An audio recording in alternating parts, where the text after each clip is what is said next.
Hi viewers.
అవి spread చేస్తారు, viral చేస్తారు, ఇంతేనా? ఇది ఎవరైనా చేసేదే. కానీ గత కొద్ది నెలలుగా ఆర్టిఫిషియల్ ఇంటెలిజెన్స్ టూల్స్ అందరికీ అవైలబుల్గా ఉన్న తర్వాత గతంలో ఫోటోషాప్ ద్వారానే ఎన్నో మార్ఫింగ్లు చేసి పిచ్చి పిచ్చి వైరల్ చేసిన బ్యాచ్ ఉన్నారు. ఇప్పుడు ఏమైంది, సోషల్ మీడియా విశృంఖలత్వం అన్నట్టు, అంటే ఇక అసలు ఎలా పడితే అలా చెలరైపోతున్నారు కదా. దాంతో ఏం చేస్తున్నారు, ఏ పార్టీ ఏంటంటే మీరు ఆలోచించండి. నేను అంటున్నది ఏంటంటే, వాట్సాప్లో ఒక ఫోటో వస్తే అది నిజం అబద్ధం అని కూడా ఆలోచించకుండా వైరల్ చేసేస్తున్నారు. తీరా అసలు దగ్గరికి వెళ్ళేసరికి రే ఇది నేనెందుకు అయిందిరా, నేను కాదరా, అసలు ఆ రోజు నేను లేనురా అని చెప్పేసి వాళ్ళు చెప్పేదాకా వెళ్తాం. దాంతో అసలు వాళ్ళు బాధపడి ఖచ్చితంగా చర్యలు తీసుకోవడానికి కంప్లైంట్ ఇస్తున్నారు. అప్పుడు ఈ సైబర్ సెక్యూరిటీ వాళ్ళు ఏం చేస్తున్నారు, ఎవరి దగ్గర నుంచి వచ్చింది, ఎవరి దగ్గర మొత్తం చెక్ చివరికి రూట్ లెవెల్లో అక్కడ తేలుతుంది. ఐపీ అడ్రస్ ఆధారంగా అలానే పట్టుకుంటున్నారు. ఏంద్రా ఎందుకురా ఇలా చేస్తున్నట్టు సింపుల్ చెప్తుంది ఏంటి, సరదా కోసం చేశాం. సింపుల్గా మొన్న రష్మికది డీప్ ఫేక్ వీడియో ఒకటి చేశాడు కదా, వాడు మన ఆంధ్రప్రదేశ్ గుంటూరు జిల్లా పెద్దంపల్లి దగ్గర పాలకొర్రు గ్రామం. అతను వచ్చేసి సోషల్ మీడియాలో 2-3 అకౌంట్లు మెయింటైన్ చేస్తున్నాడు. అవి కూడా ఏంటి, రష్మిక పేరు మీద అకౌంట్లు, వేరే హీరోయిన్స్ పేరు మీద అకౌంట్లు. ఎక్కువ మంది ఫాలోవర్స్ కావాలి, దాని ద్వారా వచ్చే రెవెన్యూ కావాలి ఇతనికి. సో రష్మికది డీప్ ఫేక్ వీడియో చేయాలనుకున్నాడు. అప్పుడు జరా పటేల ఎవరు, Deepak Patel, sorry exact name గుర్తురాట్ల నాకు, మన భారతీయురాలే బట్ బ్రిటన్లో ఉంటూ ఉంది. ఆమె వచ్చేసి ఏంటి, ఒక వీడియో ఏదైతే పెట్టిందో అది కొంచెం అడల్ట్ రిలేటెడ్గా ఉంది. అది చూసిన అతను ఇది ఆర్టిఫిషియల్ ఇంటెలిజెన్స్ టూల్ యూజ్ చేసి రష్మికనే పెడదామని చెప్పేసి అనుకున్నాడు. అలా పెట్టాడు, వైరల్ చేశాడు. చాలామంది చూసిన వాళ్ళు రష్మికే ఇందులో ఏముందన్న, కొంతమంది రష్మిక అయ్యి నేను కాదు స్వామి తప్పురా బాబు అని. అప్పుడు ఇంతకంటే దారుణంగా డ్రెస్ కూడా వేసావు కదా అని చెప్పేసి మరి కొంతమంది అన్నారు. అయితే ఇంకొంతమంది ఏమన్నారంటే, ఆమె డ్రెస్సులు చండాలంగా ఉన్న వీడియోలు వైరల్ చేసినా ఓకే ఆమె కాబట్టి, అసలు ఆమె కాకుండా వేరే వాళ్ళు చేసిన చిన్నదైనా పెద్దన వాటెవర్ ఏదైనా అలా పెట్టకూడదు కదా, చేయకూడదు కదా, అది తప్పు కదా. ఇది ఇప్పుడు ఆమె మాట్లాడుతుంది, మేము కూడా మాట్లాడుతాం అన్నారు. దెబ్బకి అంత కూడా సైలెంట్. చివరికి కనుక్కున్నారు, వీడని చెప్పి తేలింది, లోపలేసారు. ఎగ్జాక్ట్గా ఇప్పుడు నిన్న నాకు ఒక ఫ్రెండ్, అతను అన్ని పార్టీలకు పనిచేస్తూ ఉంటాడు, కొంత బ్రాండింగ్ మెటీరియల్ ఏమైనా సప్లై చేస్తూ ఉంటాడు. నాకు ఒక మెసేజ్ అంటే ఒక స్క్రీన్ షాట్ కూడా పంపాడు. ఏంటది, చంద్రబాబు నాయుడు అమిత్ షా కాళ్ళు మొక్కుతున్న ఫోటో. అది మరలేంటి, ఈ షార్ట్ న్యూస్ యాప్ ఉంది కదా, వేటు న్యూస్, వాళ్ళు ఇచ్చింది. నేను అప్పుడు అన్నాను, ఈ వేటు న్యూస్ కొంచెం వైసీపీకి ఫేవర్గా ఉన్నమాట నిజమే, కానీ ఇది ఇది నిజం కాదు, ఫేక్ ఫోటో అని చెప్పేసి అన్న. అండ్ ఈ న్యూస్ కూడా ఫేక్, వేటు న్యూస్ వాళ్ళు ఇలా చేయరు.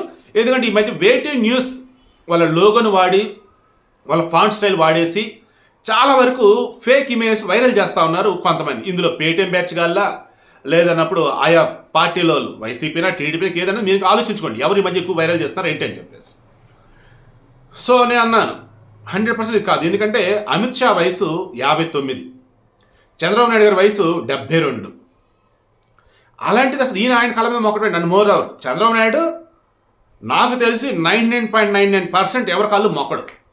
ఇక అరుదుగా దైవం సంభూతులు వీళ్ళు అనుకుంటేనే మొక్కుతాడు, రెస్పెక్ట్ ఇస్తాడు, కానీ ఎంతవరకు ఉన్నా అంతవరకే ఉంటాడు. సో అది చూసి ఖచ్చితంగా ఫేక్, ఇందులో నో డౌట్ అని అన్నా. బట్ ఆలోపు ఏమైంది, అన్ని చోట్ల వైరల్ అయిపోయింది. ఎంతగా అంటే వైసీపీ వాళ్ళు అయితే ఘోరాతి ఘోరంగా పోస్టులు పెట్టారు ఈ ఫోటో పెట్టేసి. ఏమని, అధికారం కోసమో లేదన్నప్పుడు పొత్తుల కోసమో ఎంతని దిగజాతండి చంద్రబాబు, అది ఇది రకరకాలుగా నీచంగా చండాలకు జుగుప్సాకరంగా.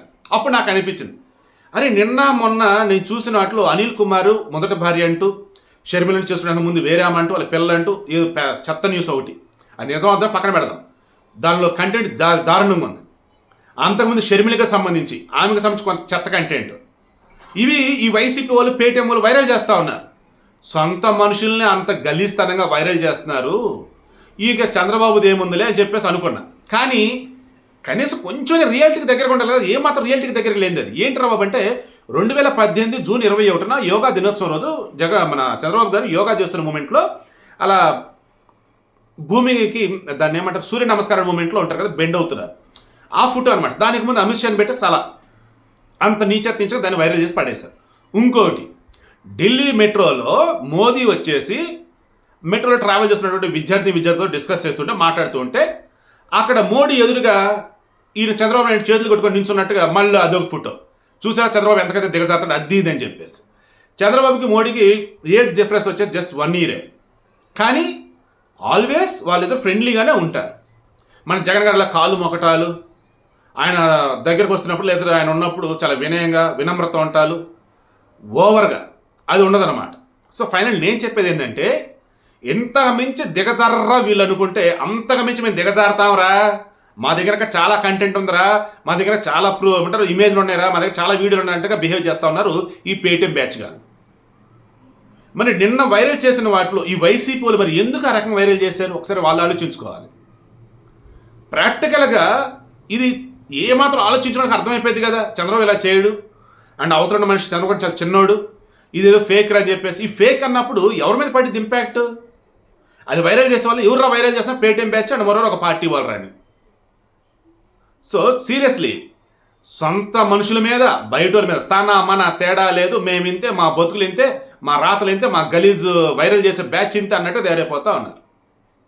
ఇంత దారుణమా?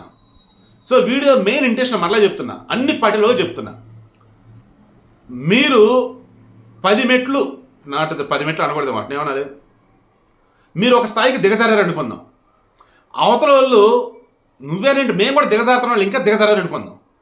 ఈ సొసైటీ అసలు ఏమైనా బాగుండిద్దా? ఇప్పుడు మీ పిల్లలు నా పిల్లలోనయ్యా ఎక్కడొచ్చినా పని చేస్తూ ఉన్నారు, వాళ్ళ చుట్టుపక్కల ఈ దిగజారిన బ్యాచ్ ఉన్నారనుకుందాం, వాళ్ళ ఇంపాక్ట్ మన పిల్లల మీద పడిద్దా లేదా, మన సొసైటీ మీద పడిద్దా లేదా?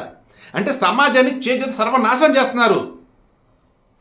ఎవడో ఇచ్చే డబ్బుల కోసం కకృతి పడిపోయి చేతులు మీరు తప్పులు చేయొద్దు. ఎందుకు చెప్పండి? It's sincere request. అవతల పార్టీ మీకు నచ్చలేదు, వాళ్ళ గురించి మీ దగ్గర ప్రూఫ్లు ఉంటే అవి వైరల్ చేయండి, లేదు మీకు గొప్పతనం ఉంది అవి వైరల్ చేయండి. ఇదేంటి ఇది? ఇంత దరిద్రంగానే, ఇంత గలీస్తరంగానే. ఇంకా అడల్ట్ కంటెంట్ని మార్ఫింగ్లు చేసి వైరల్ చేసే బ్యాచ్కి, అమ్మాయిల్ని బ్లాక్మెయిల్ చేసి మార్ఫింగ్లు చేసి హడావుడి చేసే బ్యాచ్కి ఇంకా మీకు తేడా ఏముందిరా? ఇంత దారుణంగానే. ఛీ!